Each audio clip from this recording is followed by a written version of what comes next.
दोस्तों, भारतीय वायुसेना के विंग कमांडर अभिनंदन वर्धमान आज पूरे देश के हीरो बन गए हैं। आज हर किसी को नाज है देश के इस वीर जवान पर। जिस तरह बहादुरी से अपने कर्तव्य का पालन उन्होंने किया है, वह हर भारतीय के अंदर एक अलग ही जज्बा भर देने वाला है। बहरहाल दोस्तों, अभिनंदन के कारनामे को तो मेरे ख्याल से आप सभी लोग अब तक जान ही चुके होंगे, क्योंकि पिछले कई दिनों से ही वह हर जगह पर छाए हुए हैं।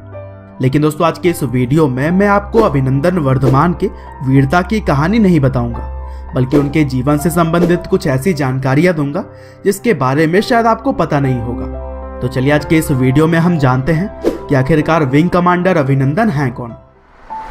तो दोस्तों, इस कहानी की शुरुआत होती है 21 जून 1983 से, जब तमिलनाडु के तांबरम नाम के एक छोटे से टाउन में अभिनंदन वर्धमान का जन्म हुआ। उनके पिता का नाम सिम्बाकुल्टी वर्धमान है, जो कि भारतीय वायुसेना के एक रिटायर्ड एयर मार्शल रह चुके हैं। इसके अलावा अभिनंदन के दादाजी भी आजादी के पहले ही भारतीय वायुसेना में थे और उन्होंने दूसरे विश्व युद्ध में पार्टिसिपेट भी किया था। और इस तरह से अगर देखा जाए तो अभिनंदन की कई पीढ़ियां देश के हित में काम कर रही हैं। और दोस्तों, अभिनंदन के पिता भी इंडियन एयरफोर्स के अंदर अच्छा खासा नाम कमा चुके हैं। वह एक समय पर ऑफिसर कमांडिंग इन चीफ थे और उनका सर्विस नंबर था 13606। और सिम्बाकुटी वर्धमान को उनके शानदार काम की वजह से परम विशिष्ट सेवा मेडल, अति विशिष्ट सेवा मेडल और विशिष्ट सेवा मेडल की तरह ही कई सारे अवार्ड्स भी मिल चुके हैं। और दोस्तों, एक बड़ी ही दिलचस्प बात यह है कि रिटायरमेंट के बाद से सिम्बाकुटी वर्धमान ने एक तमिल फिल्म काट्रू वेलिदाई में एडवाइजर के तौर पर काम किया था, जो कि बेसिकली 1999 के कारगिल युद्ध के ऊपर बनाई गई थी। और इस मूवी की स्टोरी एक ऐसे भारतीय पायलट की है जिसे पाकिस्तान के रावलपिंडी के जेल में प्रिजनर ऑफ वॉर यानी कि युद्ध के कैदी के रूप में रखा जाता है। और संयोग से कुछ इसी तरह की घटना सिम्बाकुटी के बेटे अभिनंदन वर्धमान के साथ भी अभी हाल ही में घटी थी, जिसने कि पूरे देश को एक साथ ला खड़ा किया था। वहीं अगर हम अभिनंदन की बात करें तो उन्होंने अपनी शुरुआती पढ़ाई केंद्रीय विद्यालय बेंगलुरु से की और फिर आगे चलकर उन्होंने पुणे के पास बसे खड़कवासला स्थित नेशनल डिफेंस एकेडमी में भी पढ़ाई की है।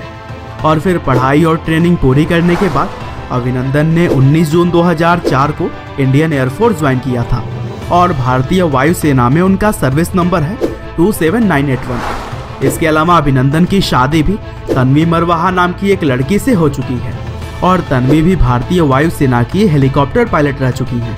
और इंडियन एयरफोर्स में उनका सर्विस नंबर था 288000। हालांकि अभिनंदन और तन्वी बचपन के ही दोस्त हैं और उन्होंने 5वीं से लेकर आगे की पढ़ाई साथ में ही की है। यहाँ तक कि कॉलेज में माइक्रोबायोलॉजी की डिग्री भी दोनों ने साथ में ही ली थी। हालांकि तन्वी ने आगे चलकर आर्म फोर्स एग्जीक्यूटिव की डिग्री IIM अहमदाबाद से ली और वह स्क्वाड्रन लीडर के तौर पर इंडियन एयरफोर्स में 15 साल तक काम कर चुकी हैं। और 2018 में भारतीय वायुसेना से रिटायरमेंट के बाद फिलहाल वह रिलायंस जियो बेंगलुरु में DGM के पद पर काम कर रही है। और तन्वी से अभिनंदन को एक बेटा भी है जिसका नाम है तविश। बहरहाल दोस्तों, अंत में बस मैं यही कहना चाहूँगा कि जिस तरह से अभिनंदन ने साहस का परिचय देते हुए देश का नाम रोशन किया है, वह काबिले तारीफ है और उनकी कहानी हम भारतीयों को इंस्पायर करती है। साथ ही हमें अभिनंदन के फैमिली को भी धन्यवाद कहना चाहिए, जिनकी कई पीढ़ियाँ भारत की रक्षा करती हुई चली आ रही हैं। उम्मीद करते हैं कि आपको अभिनंदन के बारे में या कुछ यूनिक जानकारियाँ जरूर पसंद आई होंगी। आपका बहुमूल्य समय देने के लिए बहुत बहुत धन्यवाद।